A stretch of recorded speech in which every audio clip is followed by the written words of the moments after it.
بسم الله الرحمن الرحيم.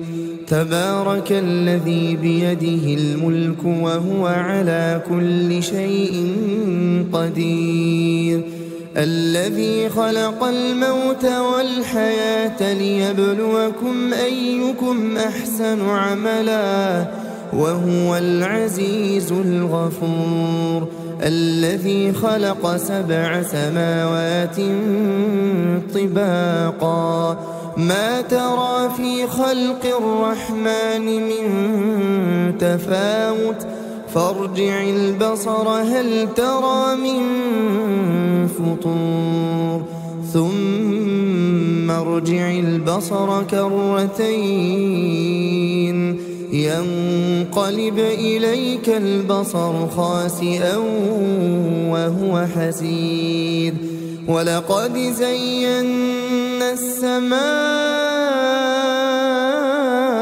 الدنيا بمصابيح وجعلناها رجوما للشياطين وأعتدنا لهم عذاب السعير، وللذين كفروا بربهم عذاب جهنم وبئس المصير. إذا ألقوا فيها سمعوا لها شهيقا وهي تفور تكاد تميز من الغيظ كلما ألقي فيها فوج سألهم خزنتها ألم يأتكم نذير؟ قالوا بلى قد جاءنا نذير فكذبنا وقلنا ما نزل الله من شيء إن أنتم إلا في ضلال كبير. وقالوا لو كنا نسمع أو نعقل ما كنا في أصحاب السعير، فاعترفوا بذنبهم فسحقا لأصحاب السعير. إن الذين يخشون ربهم بالغيب لهم مغفرة وأجر كبير.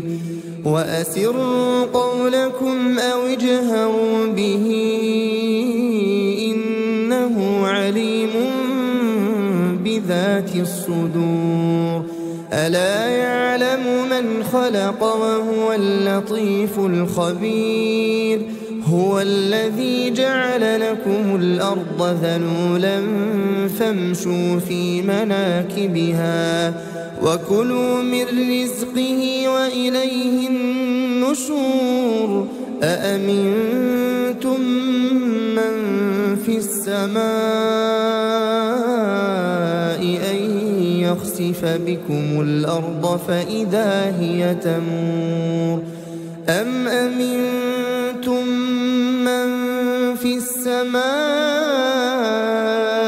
أن يرسل عليكم حاصبا فستعلمون كيف نذير. ولقد كذب الذين من قبلهم فكيف كان نكير. أولم يروا إلى الطير فوقهم صافات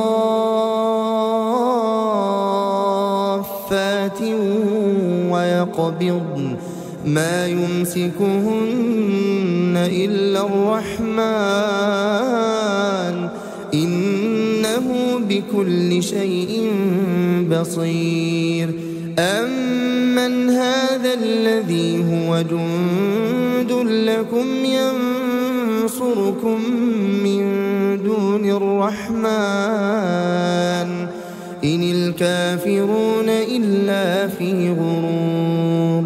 أمن هذا الذي يرزقكم إن أمسك رزقه بل لجوا في عتو ونفور أفمن يمشي مكبا على وجهه أهدى أمن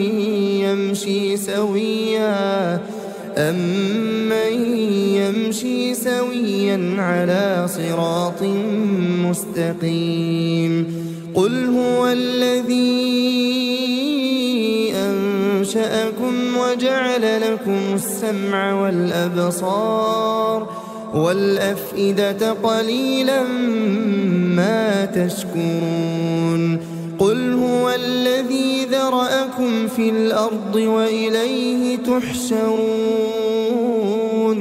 ويقولون متى هذا الوعد إن كنتم صادقين قل إنما العلم عند الله وإنما أنا نذير مبين فلما رأوه زلفة سيئت وجوه الذين كفروا وقيل هذا الذي كنتم به تدعون قل أرأيتم إن أهلكني الله ومن معي أو رحمنا فمن يجير الكافرين من عذاب أليم قل هو الرحمن آمنا به وعليه توكلنا فستعلمون من هو في ضلال مبين قل أرأيتم إن أصبح ماؤكم غورا فمن يأتيكم